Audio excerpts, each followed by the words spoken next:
99% of every species that has ever lived on this planet is gone. Not relocated, not hiding somewhere we have not looked. Gone. Completely and permanently erased from the face of the earth, as if they had never existed at all. And here is the thing that should stop you in your tracks. The creatures that vanished were not weak.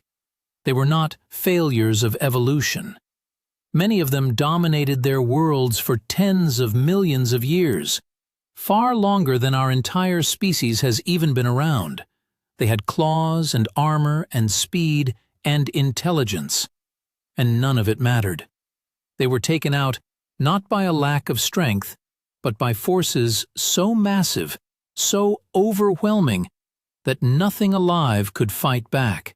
Forces that turned the sky dark, poisoned the oceans, and reshaped the surface of the planet in ways that made survival almost impossible. Welcome back to the channel, everyone. I am Adam, and today we are diving headfirst into one of the most incredible and terrifying stories that science has ever uncovered.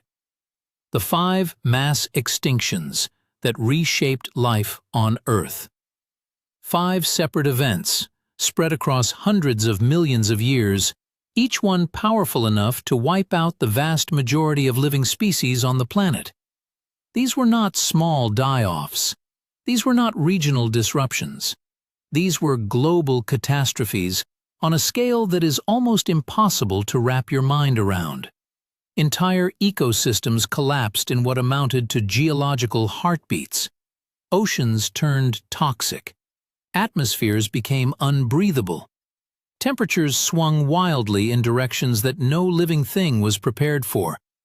And after each one, the survivors battered, reduced, clinging to existence in whatever pockets of stability remained, crawled out of the wreckage and started over, building entirely new worlds from the ruins of the old. Think about that for a moment. 5 times, life on this planet was nearly destroyed, and 5 times it came back. That is not just a story of destruction. That is a story of resilience on a scale that defies imagination. The first of these great dyings struck the oceans over 445 million years ago, long before anything with a backbone walked on land. Ice was the weapon, and it was merciless. The second came during the Age of Fishes, roughly 370 million years ago, when the first forests were just beginning to rise from the soil, and life in the oceans had reached a level of complexity that would not be matched for ages. The third, and this is the one that should truly frighten you, the third was the worst of them all. 252 million years ago, an event so complete, so devastating, that it has been called the Great Dying. 96% of all marine species gone. It nearly ended everything. The fourth extinction, smaller but no less consequential, cleared the way for the dinosaurs to rise and claim dominion over the land. And the fifth, the one we all know, the one that has captured our imagination for generations, brought a rock from space hurtling into what is now the Yucatan Peninsula and ended the reign of the most successful land animals the world has ever seen. Each extinction changed everything. Each one wiped the slate nearly clean and allowed entirely new forms of life to rise from the wreckage. Each one redirected the entire path of evolution in ways that still echo in the world around us today, in the shape of every creature alive, in the structure of every ecosystem, in the very air we breathe. Without these disasters, there would be no mammals walking the earth, no birds soaring through the sky, no primates swinging through canopies, no humans building cities and telling stories and wondering about the past. We owe our very existence to catastrophe. Every breath you take, every heartbeat in your chest, is a direct consequence of ancient worlds being torn apart so that new ones could emerge. That is a strange and humbling thought, but it is the absolute truth. Over the course of this journey, we are going to walk through each of these 5 extinctions, one by one, from the very first to the very last. We will explore what caused them, what the world looked like in the ages before they struck, what it must have been like to live through them as the world fell apart around you, and how the survivors, often the smallest and most overlooked creatures of their time, managed to carry the torch of life forward into a brand new era. And along the way, I think you will start to see something remarkable, something that might genuinely change the way you think about the history of life itself and about our own place within it. Destruction and creation are not opposites. They are not enemies locked in some eternal battle. They are partners. They are 2 sides of the same ancient coin. One cannot happen without the other. Every great flourishing of life on this planet, every golden age of biodiversity, every explosion of new forms and new possibilities was born directly from the ashes of what came before. If you think you could survive alongside dinosaurs, drop a comment below and let me know. I would love to hear your strategies for making it through a world where the apex predators weigh several tons and the environment is trying to end you at every turn. And if you have not already, make sure you hit that subscribe button, because this is going to be a long and absolutely fascinating ride through the deepest history of our planet. Now, let us begin where it all started, with ice, with silence, and with an ocean that was slowly, quietly, losing everything it had spent millions of years building. The first mass extinction, the Ordovician, a name most people have never heard, for a disaster most people cannot begin to imagine. 445 million years ago, the Earth looked nothing like the world we know today. If you could somehow travel back to that ancient time and stand on a shoreline, you would not recognize a single thing around you. There were no trees, no grasses, no flowers, no insects buzzing through the air, no animals on land at all. The continents were barren expanses of rock, scoured by wind and rain, utterly empty and profoundly silent. If you listened, you would hear nothing but the crash of waves and the whistle of wind across stone. But beneath those waves, it was a completely different story. The oceans were alive. Spectacularly, abundantly, almost recklessly alive. The seas were warm and shallow across enormous stretches of continental shelf, and those sunlit waters were absolutely teeming with creatures. Trilobites crawled across the seafloor in their thousands, their segmented bodies armored like tiny tanks, their compound eyes scanning the muddy bottom for food. Brachiopods, small shelled creatures that looked a bit like clams, clung to rocks and ridges, filtering nutrients from the gentle current.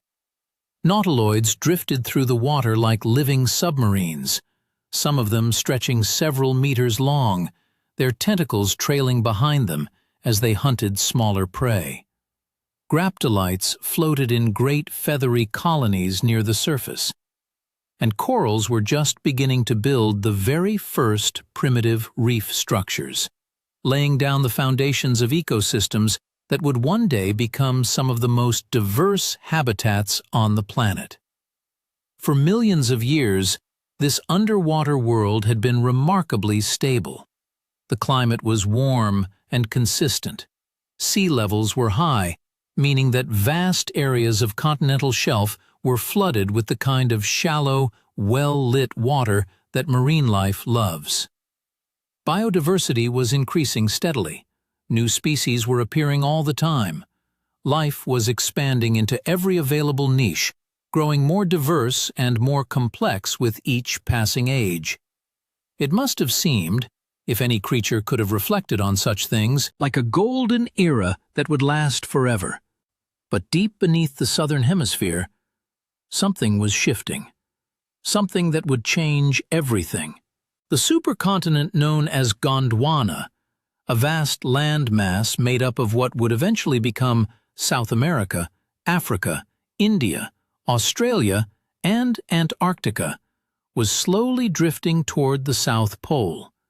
This movement had been happening for millions of years, so gradual and so imperceptible that no living thing could have noticed it. But the consequences were building quietly, like pressure behind a dam. As Gondwana settled over the pole, the global climate began to change. Carbon dioxide levels in the atmosphere started to decline. Without that insulating blanket of greenhouse gas trapping heat, temperatures fell. Slowly at first, then faster, and then the ice came. Not a gentle seasonal frost, not a temporary cold snap. Massive glaciers began forming across the southern landmass, spreading outward in every direction, locking up enormous volumes of water in frozen sheets that stretched for thousands upon thousands of kilometers. The scale was staggering. As more and more of the planet's water was trapped in ice on land, the oceans began to retreat. Sea levels dropped by roughly 100 meters. 100 meters. Try to picture what that means for the creatures living in those warm, shallow continental seas. The habitats where the vast majority of marine life had flourished, those sunlit shelves, those gentle coastal waters, were suddenly exposed to the air, drained, gone.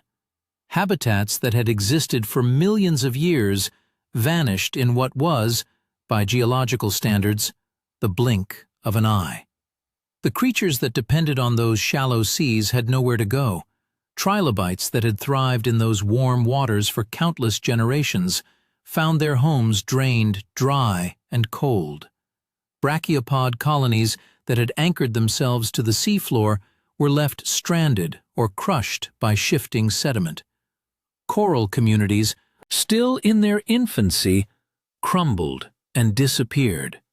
The food chains that had supported this rich and growing ecosystem collapsed from the bottom up, one link at a time. And the cruelty of it was that it did not happen just once. The Ordovician extinction came in two devastating phases. The first struck during the peak of the glaciation, when temperatures plummeted to their lowest and sea levels dropped to their most extreme. Species that could not tolerate the bitter cold or the catastrophic loss of habitat perished in enormous numbers. Entire branches of the tree of life were pruned away in a geological instant. Then, after a brief and cruel pause, the second phase hit. The glaciers began to melt. Temperatures rose rapidly, and the meltwater that flooded back into the ocean basins carried with it a new wave of devastation. Altered ocean chemistry, disrupted circulation patterns, and vast plumes of oxygen-poor water that spread across the seafloor like a slow, suffocating blanket. By the time it was over, roughly 85% of all marine species on the planet had been lost. 85%. Let that number settle in your mind for a moment. Entire families of creatures, entire lineages that had been evolving for millions of years, simply erased. The oceans, once so full of noise and movement and life, were left sparse and eerily quiet. But not empty, never completely empty.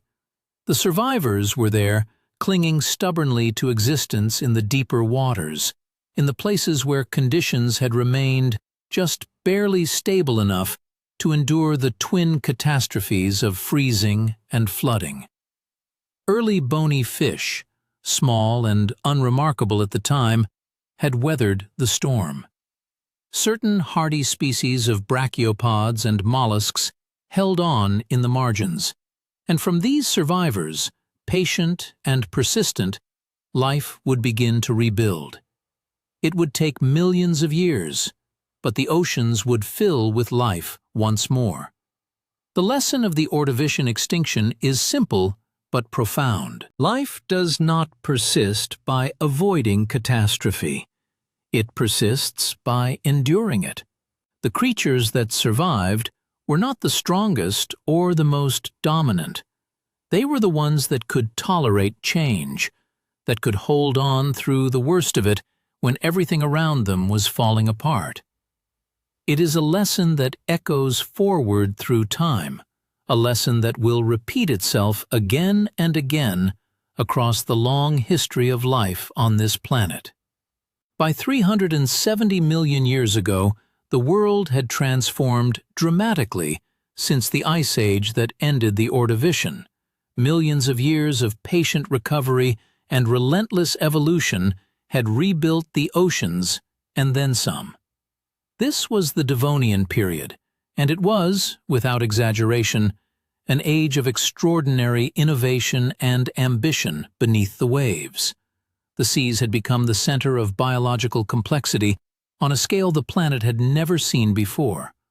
Coral reefs stretched across vast expanses of shallow tropical water, forming ecosystems so rich, so interconnected, and so full of life that they rivaled anything we see in the most vibrant, modern tropical oceans.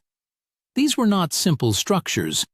They were living cities, built layer upon layer over thousands of years, teeming with creatures of every shape and size.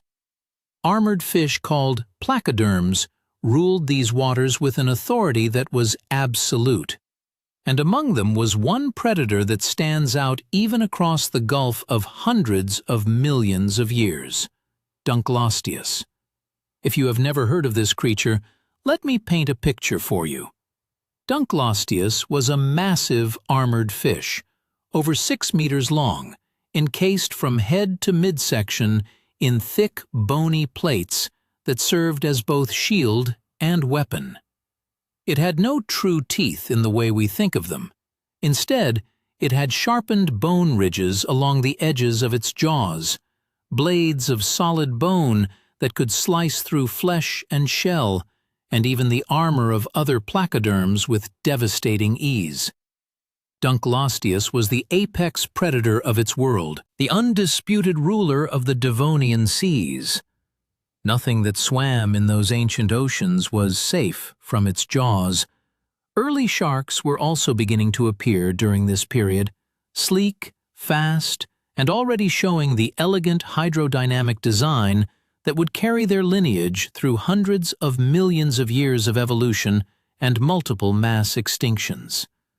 The oceans of the Devonian were a grand theater of predators and prey, of evolutionary arms races and endless adaptation. Life beneath the waves had never been more diverse or more dramatic.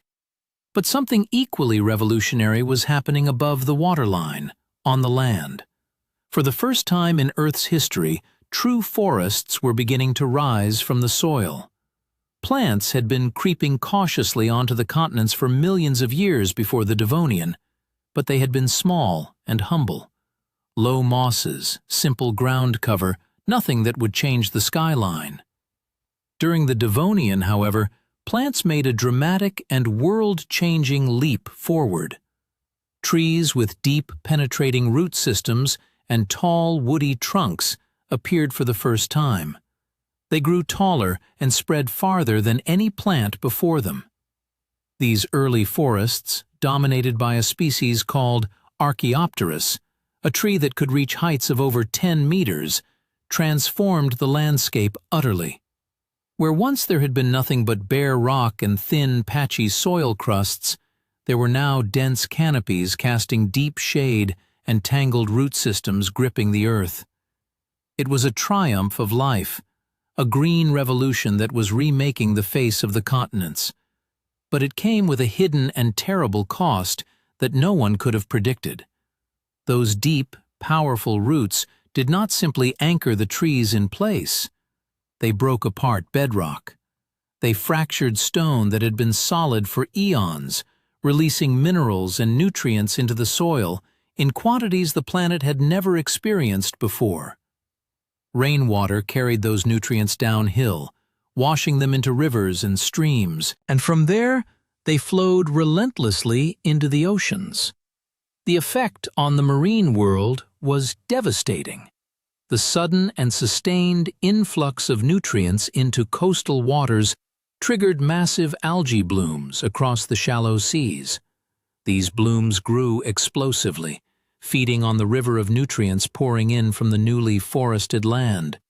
And as the algae grew, and then died, and then decayed, the process of decomposition consumed enormous quantities of dissolved oxygen from the surrounding water.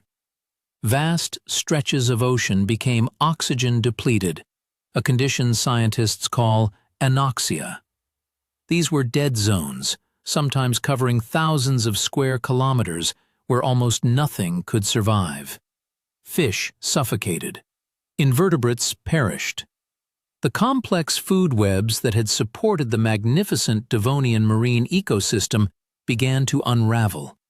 And unlike the Ordovician extinction, which struck in two relatively sharp and identifiable phases, the late Devonian extinction was drawn out and relentless. It was not a single catastrophic event that you could point to on a timeline.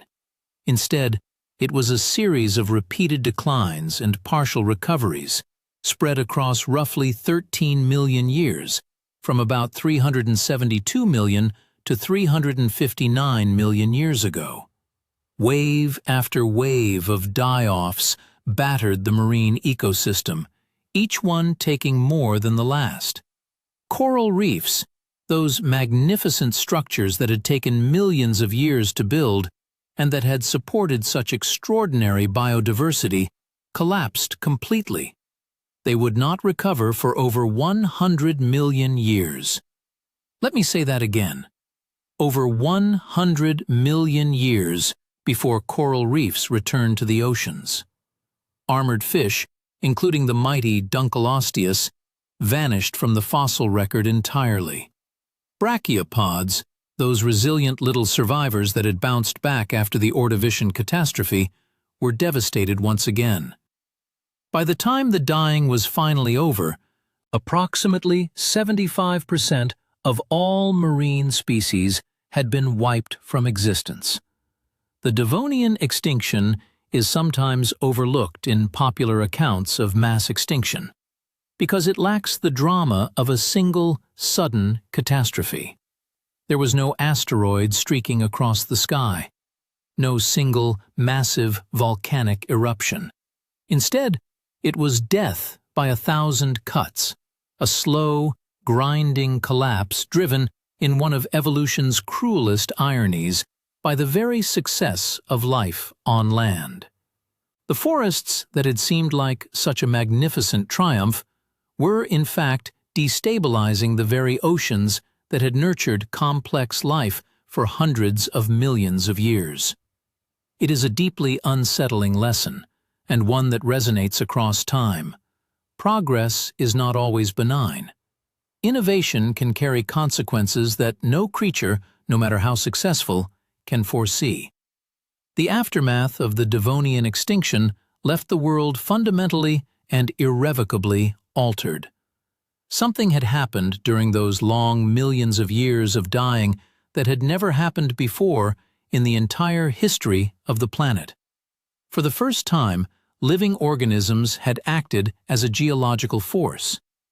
Not a meteor hurtling in from the void of space, not a supervolcano tearing through the crust, not a shift in the planet's orbit around the sun.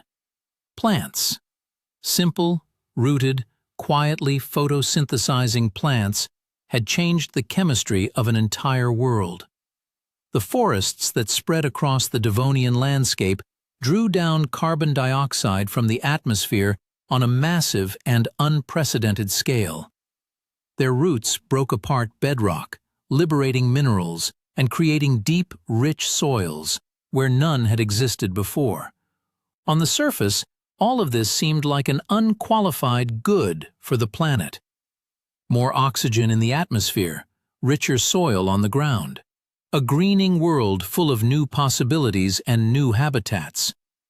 But those same processes destabilized the oceans in ways that proved catastrophic. The nutrients that washed from newly formed soils into rivers and then into the sea fed enormous algae blooms that choked the water of oxygen and turned thriving marine ecosystems into suffocating dead zones. Carbon dioxide levels dropped so dramatically that global temperatures fell, altering weather patterns and ocean currents that marine life had depended on for stability. The delicate balance that had sustained the richness of the oceans for millions of years was broken. And it was broken not by some external force crashing into the planet from outside, but by life itself, reshaping its own environment in ways that proved devastatingly self-destructive. This is a pattern worth pausing over because it challenges something we tend to assume, that nature always finds a balance, that ecosystems naturally regulate themselves towards stability. The Devonian extinction tells us a more complicated and more uncomfortable truth. Sometimes, life creates the very conditions that destroy it. Sometimes, success carries within it the seeds of catastrophe. And yet, even in the midst of all that destruction, something extraordinary was happening in the margins. In the shallow, oxygen-poor waters and muddy, swampy margins where rivers met the sea, a group of remarkable creatures was quietly emerging. They were lobe-finned fishes, animals quite unlike the ray-finned fish that dominate our modern oceans. These creatures had thick, muscular fins supported by sturdy internal bones that functioned almost like primitive limbs. They could prop themselves up. They could push themselves through mud and shallow water with a locomotion that looked less like swimming and more like crawling.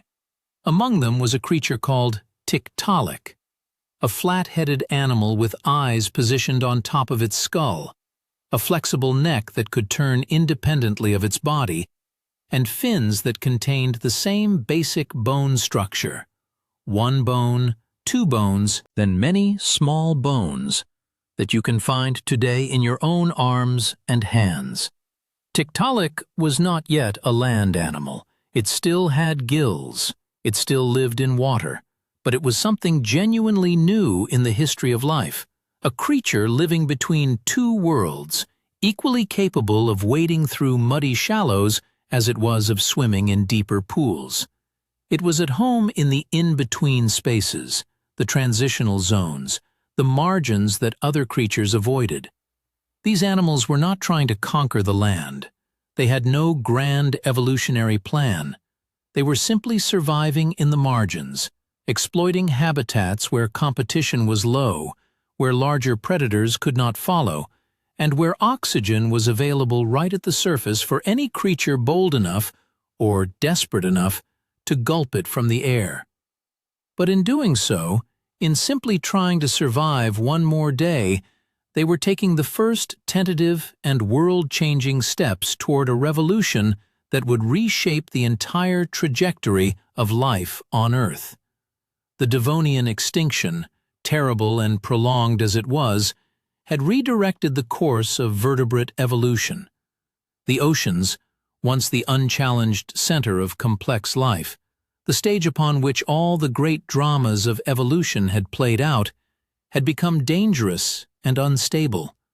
The land, still largely empty, still vast and unexploited, offered something the oceans no longer could: opportunity.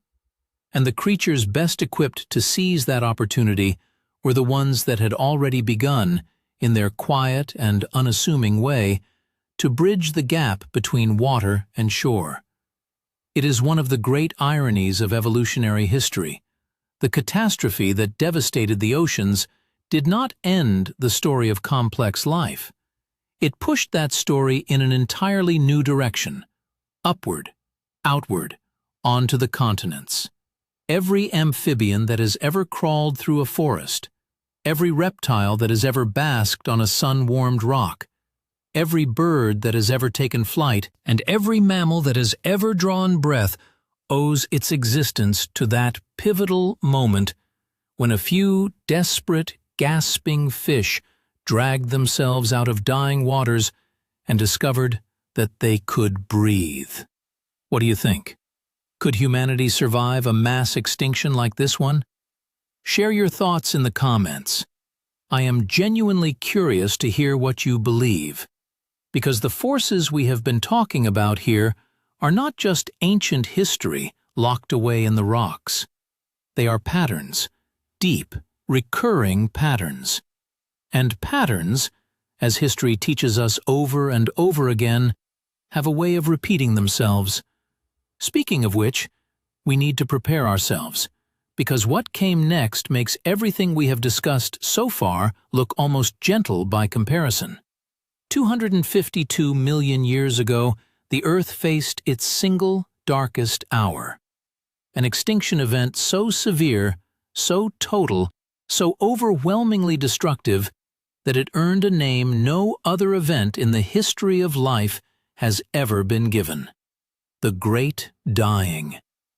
96% of all marine species, 70% of all terrestrial vertebrates, gone, wiped from existence in a geological instant.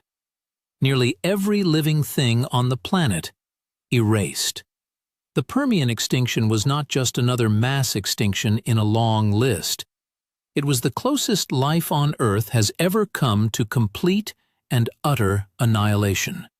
And the story of how it happened, and how anything at all managed to survive, is perhaps the most harrowing chapter in the entire history of our world. That story begins now. Now we arrive at the single worst day in the history of life on Earth. Not a single event, really, but something far more drawn out and far more devastating than anything that came before. 252 million years ago, the planet entered what scientists call the Permian-Triassic extinction. But it has another name, one that tells you everything you need to know: the Great Dying. This was not like anything we have discussed so far. The ice ages, the volcanic winters, the collapsing oceans, all of those were catastrophic in their own right. But the Great Dying was in a league of its own. When it was finally over, roughly 96% of all marine species had vanished from the face of the Earth. On land, about 70% of vertebrate species were gone.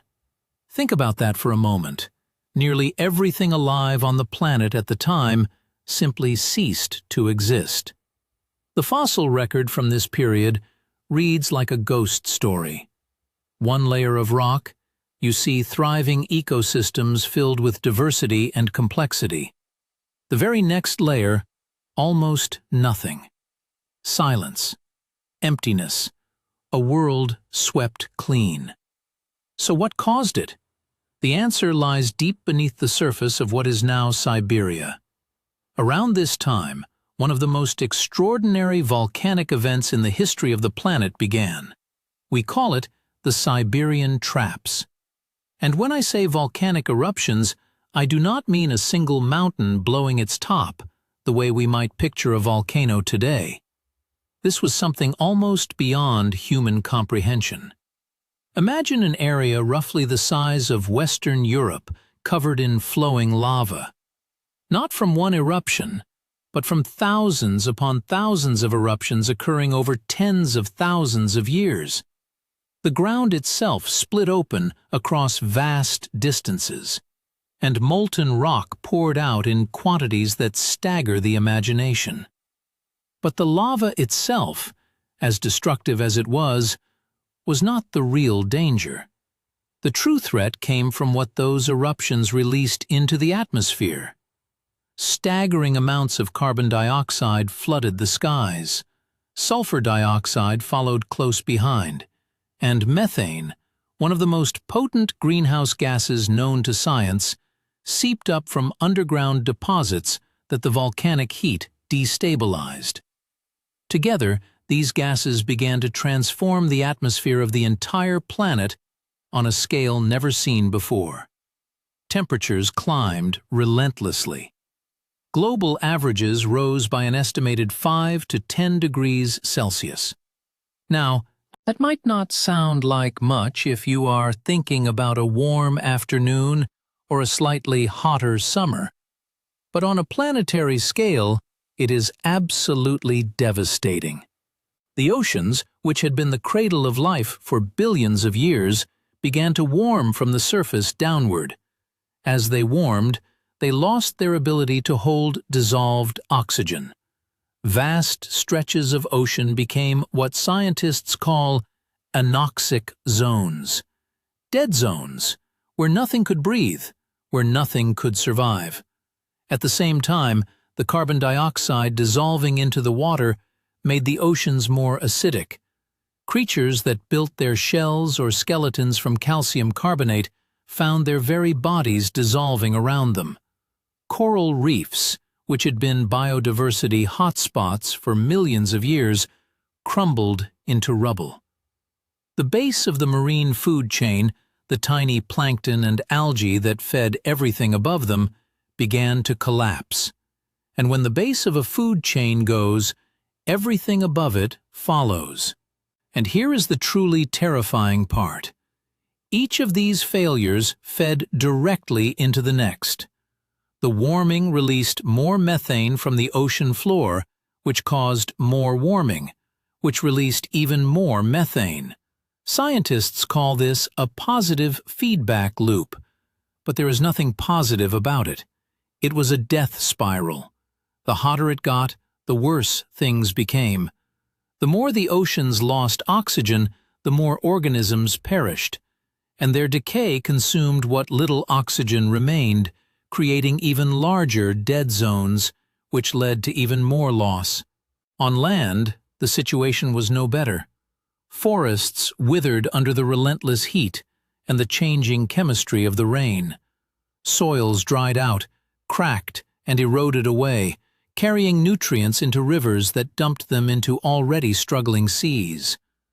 The insects that had thrived in lush Permian ecosystems were decimated. The large reptiles and amphibians that had dominated Permian landscapes found themselves without food, without shelter, and in some low-lying regions, without breathable air as toxic gases pooled in valleys and basins. There were no safe havens.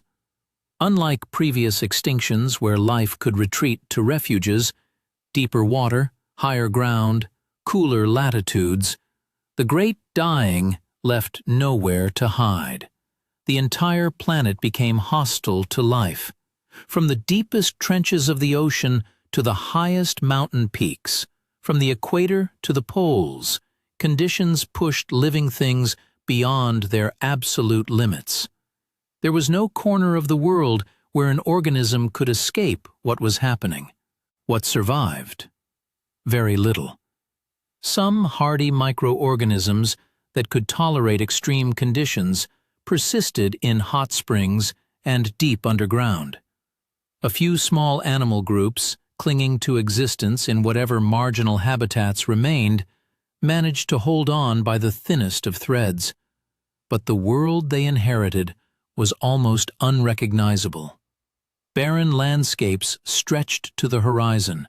Silent oceans drifted without the great reefs and teeming schools of fish that had once filled them.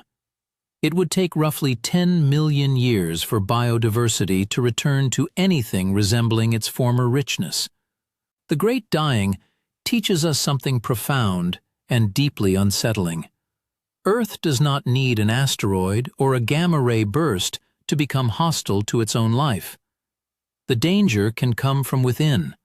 The planet itself, through its own geological processes, its own internal heat and chemical cycles, can create conditions so extreme that nearly everything living is swept away.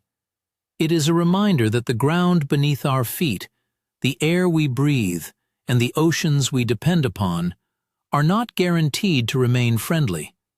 They never were, and they never will be. Now, life did not end with the Great Dying. It never truly does. But the world that emerged from that catastrophe was a strange and profoundly empty place. For millions of years, ecosystems slowly, painstakingly rebuilt themselves. New species evolved to fill the roles left vacant by those that had fallen. And among those new arrivals was a group of animals that would eventually come to dominate the planet in ways no creature had before: the dinosaurs.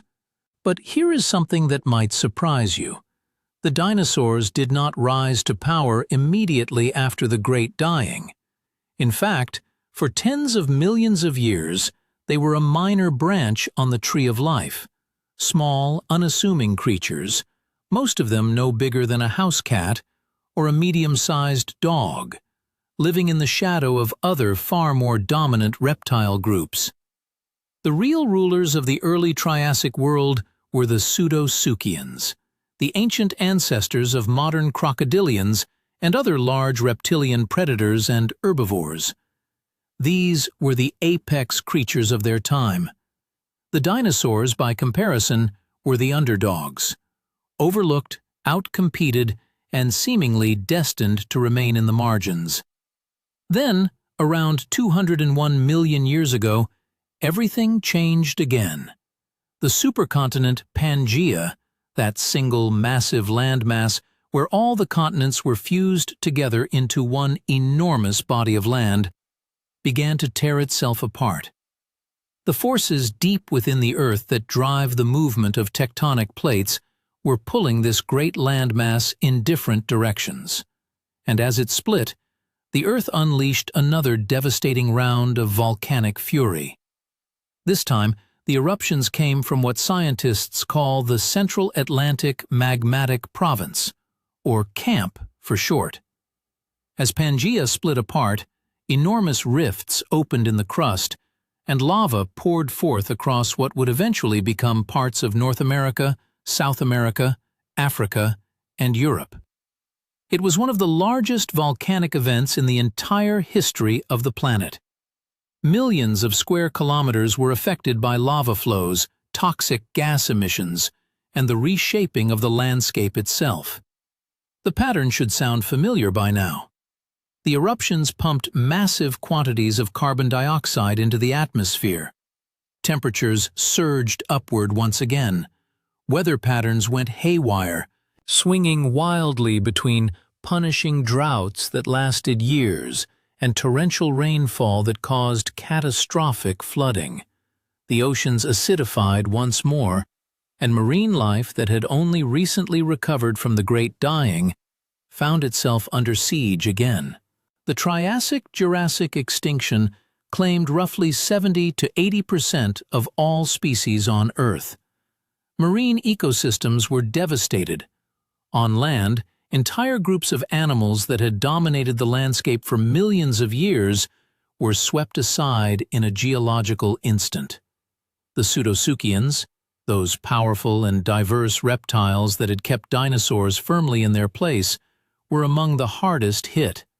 Their specialized bodies, their dependence on specific food sources, their particular environmental requirements, all of these things that had made them so successful in stable times made them fatally vulnerable when those conditions changed. And this is where the story gets truly interesting. Because the dinosaurs had something their rivals did not. Several key biological traits that turned out to be remarkably well suited to surviving chaos and then thriving in a rapidly changing world. First, their posture.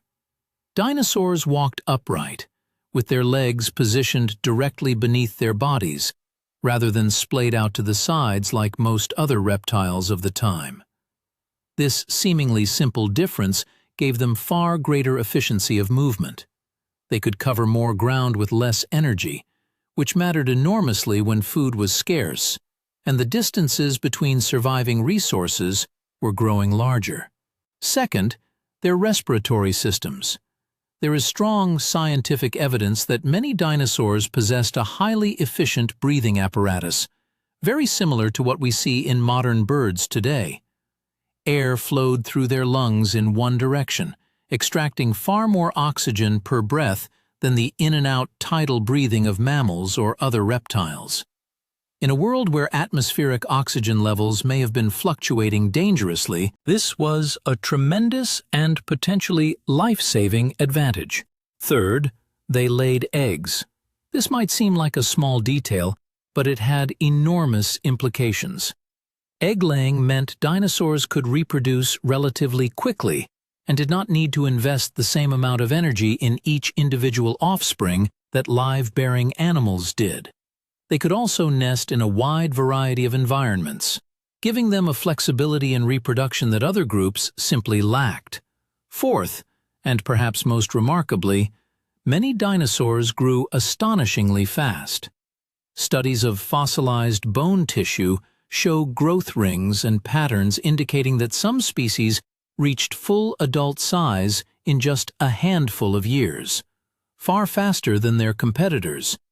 Rapid growth meant they could bounce back from population crashes more quickly, replacing lost numbers in a fraction of the time it took other species.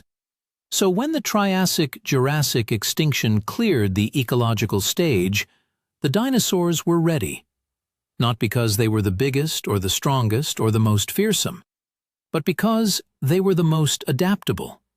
As their rivals collapsed around them, dinosaurs stepped into the empty ecological roles. Some became dedicated herbivores, grazing and browsing on the recovering plant life. Others became swift and efficient predators, filling the niches left by fallen hunters. And as Pangaea continued to fragment over the following millions of years, new coastlines formed, new mountain ranges rose, new climate zones developed across the separating continents. Each new habitat was an opportunity, and the dinosaurs seized every single one. Over the next 135 million years, they diversified into an astonishing array of forms. From the towering, long-necked sauropods that shook the ground with every step, to the swift and cunning raptors that hunted in coordinated groups. From the heavily armored ankylosaurs to the magnificent horned ceratopsians. They ruled the land, and some even took to the skies, evolving into the very first true birds. The age of the dinosaurs had begun, and it would last longer than any dynasty before or since. 135 million years. That is how long the dinosaurs reigned as the dominant land animals on planet Earth. To put that staggering number in perspective, our entire species, Homo sapiens, has existed for roughly 300,000 years. The dinosaurs ruled for more than 400 times longer than we have even been alive. They survived ice ages and brutal heat waves, shifting continents and rising seas, changing atmospheres, and evolving competitors. They adapted. They diversified. They thrived.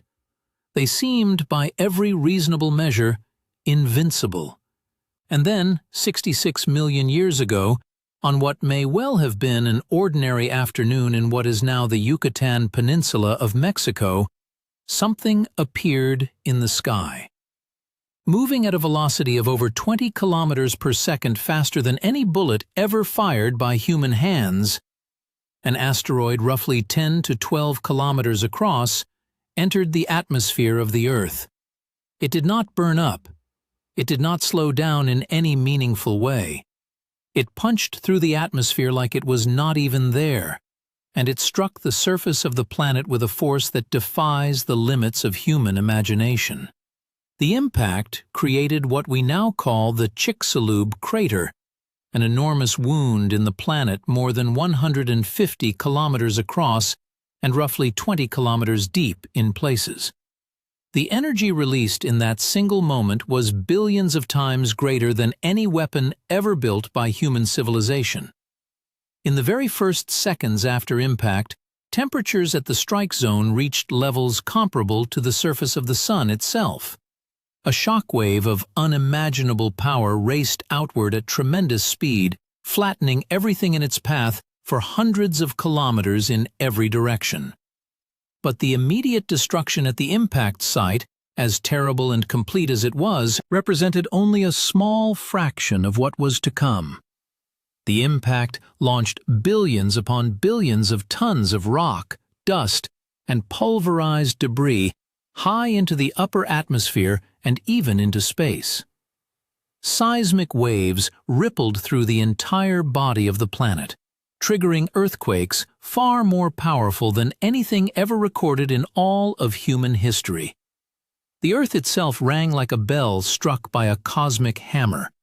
Along coastlines thousands of kilometers from the point of impact, massive tsunamis rose up. Walls of water reaching heights of hundreds of meters crashed inland with unstoppable force, reshaping entire coastlines and landscapes in mere minutes. Forests were flattened. Low-lying regions were scoured clean of all life. The physical geography of the planet was permanently altered. And then came the darkness.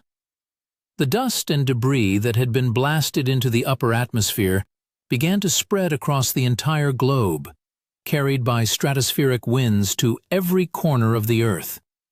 Within weeks, a thick, impenetrable blanket of particles encircled the planet, blocking out sunlight. Temperatures plummeted dramatically. The world, which had been warm and lush and teeming with life just days before, was plunged into a prolonged and bitter winter that lasted months. Some scientists believe it may have persisted for years. Without sunlight reaching the surface, photosynthesis ground to a halt. Plants could not grow. Seeds could not germinate. The great forests and fern prairies that had covered much of the planet began to wither and fade into darkness. And with the plants went everything that depended on them. Herbivores, deprived of their food source, starved. The predators that fed on those herbivores soon followed. The intricate and interconnected food chains that had sustained life for over 100 million years unraveled from the bottom up, link by link by link, until almost nothing was left standing. When the dust finally began to settle and sunlight once again filtered through to the surface, the damage was beyond reckoning. Roughly 75% of all species on Earth had disappeared forever. The non-avian dinosaurs, every tyrannosaur that had thundered across ancient plains, every towering sauropod that had browsed the treetops, every ceratopsian that had gathered in vast herds, all of them were gone, wiped from the face of the Earth. After 175 million years of absolute dominance, they could not survive this single, catastrophic event. They were too large. They needed too much food. Their specialized diets and carefully evolved ecological roles, which had served them so magnificently for so long, became death sentences when the entire world changed overnight. But not everything perished. And the survivors of this apocalypse tell us something profoundly important about what it truly takes to endure the unendurable. Small organisms with fast reproduction rates had a critical advantage. They needed less food, less space, less of everything to sustain themselves and their populations. Creatures with flexible and undemanding diets, those that could eat insects, seeds, decaying organic matter, fungi, or really anything they could find, fared dramatically better than specialists that depended on one particular food source. Burrowing animals, sheltered underground from the worst of the temperature swings, the acid rain, and the toxic atmospheric fallout, managed to hold on in their dark and humble refuges. Semi-aquatic species living in rivers, lakes, and wetlands, where food chains were somewhat buffered from the catastrophe raging on the surface, endured as well. They found just enough to survive on while the world above them burned and froze and recovered in agonizing slow motion. And once again, as in every extinction before, the microorganisms played their quiet but absolutely essential role. The bacteria, the fungi, the tiny, single-celled survivors that ask so little of their environment, they sustained the basic chemical and nutrient cycles of the planet. They broke down the dead matter that now covered the earth, recycled precious nutrients back into the soil and water, and kept the fundamental machinery of life turning even when nearly everything visible and grand had collapsed into memory.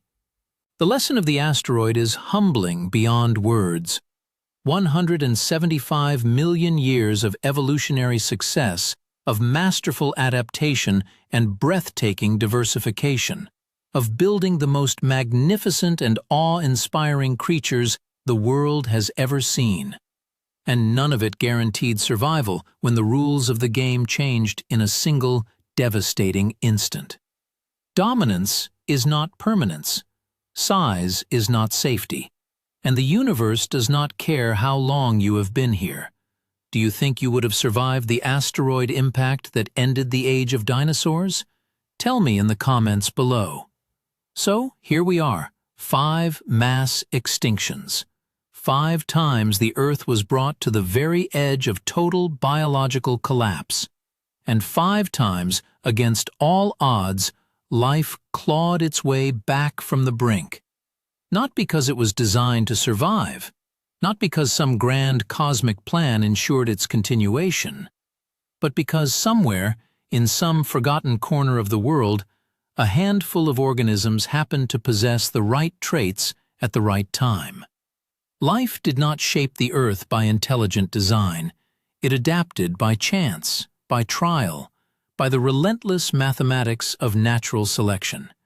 And that is perhaps the most remarkable thing about our story. Each of those 5 great extinctions was a turning point, not an ending. The Ordovician Ice Age cleared the way for new and more diverse marine ecosystems to flourish in its wake. The Devonian collapse gave rise to the first great forests on land, and to the ancestors of all terrestrial vertebrates that walk the earth today. The Great Dying, the worst catastrophe of them all, ultimately set the stage for the age of reptiles. The Triassic extinction handed the keys of the kingdom to the dinosaurs, and the asteroid, in erasing those magnificent and seemingly invincible creatures, opened the door for the rise of mammals, and eventually, after millions of years more, for us. But now something fundamentally different is happening, something that has no precedent in the entire 4-billion-year history of life on this planet. We are living through what many scientists are now calling the 6th mass extinction. And unlike every extinction that came before it, this one is not being driven by asteroids hurtling through space, or massive volcanic eruptions tearing apart continents, or shifts in ocean chemistry triggered by geological forces beyond the control of any living thing. This one is being driven by a single species. Us. Humanity. The numbers are staggering and deeply sobering. Current extinction rates are estimated to be somewhere between 100 and 1,000 times higher than the natural background rate, the normal pace at which species come and go over geological time. Forests that took thousands of years to grow and develop their incredible complexity are being cleared and burned in a matter of months. Coral reefs, those ancient and irreplaceable cradles of marine biodiversity, are bleaching white and crumbling under the stress of warming and acidifying seas.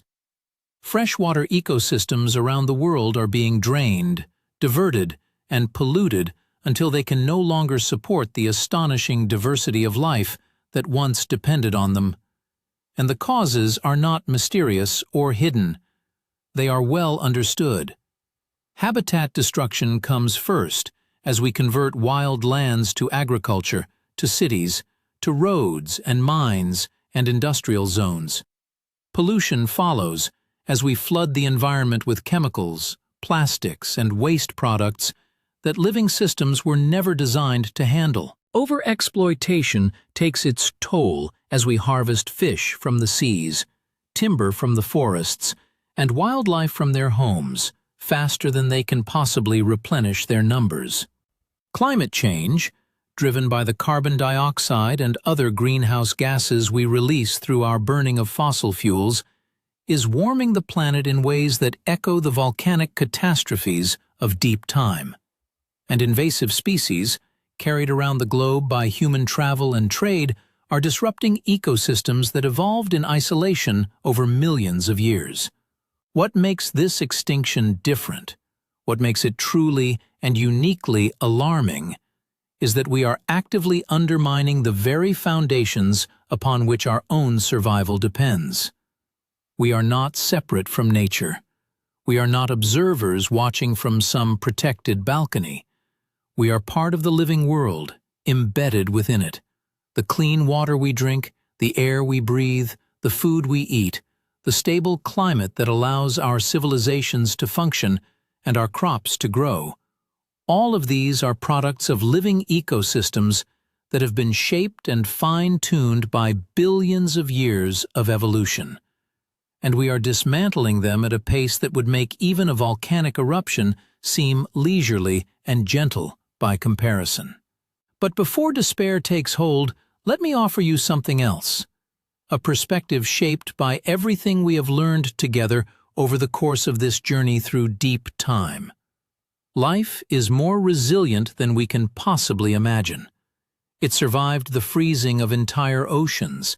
It survived the poisoning of the atmosphere by the waste products of its own earliest organisms. It survived volcanic eruptions that lasted tens of thousands of years and an asteroid impact that turned day into unending night across the entire globe. Life does not give up easily. It finds a way. It always has. Even if humanity fails, even if we prove unable or unwilling to change course, and we join the long and humbling list of species that could not adapt fast enough to the world they themselves helped create, the Earth will continue. New ecosystems will form from whatever tough and resilient organisms survive our era. New species will evolve over millions of years to fill the empty ecological roles. In 10 million years, or 50 million, or 100 million, the planet will once again be teeming with life. Different life, unrecognizable life, but life nonetheless.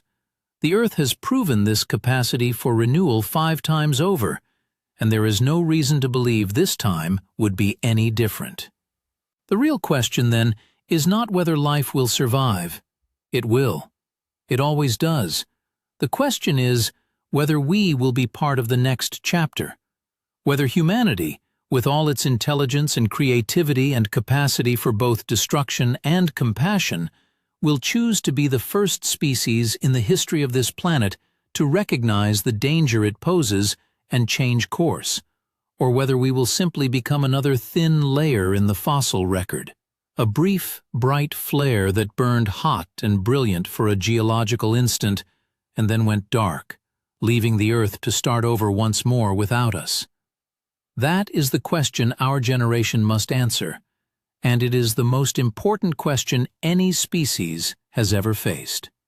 Thank you so much for joining me on this incredible journey through the history of life and death on our planet. It has been an honor to share these stories with you, and I sincerely hope they have changed the way you see the world beneath your feet and the sky stretching above your head.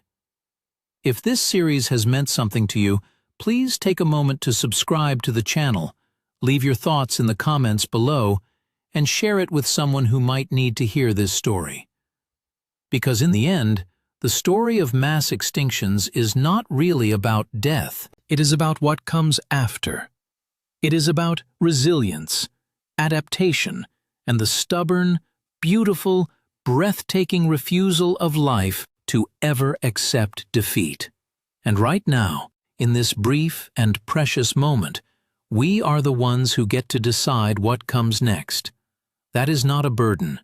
That is a gift. I am Adam, and I will see you in the next one.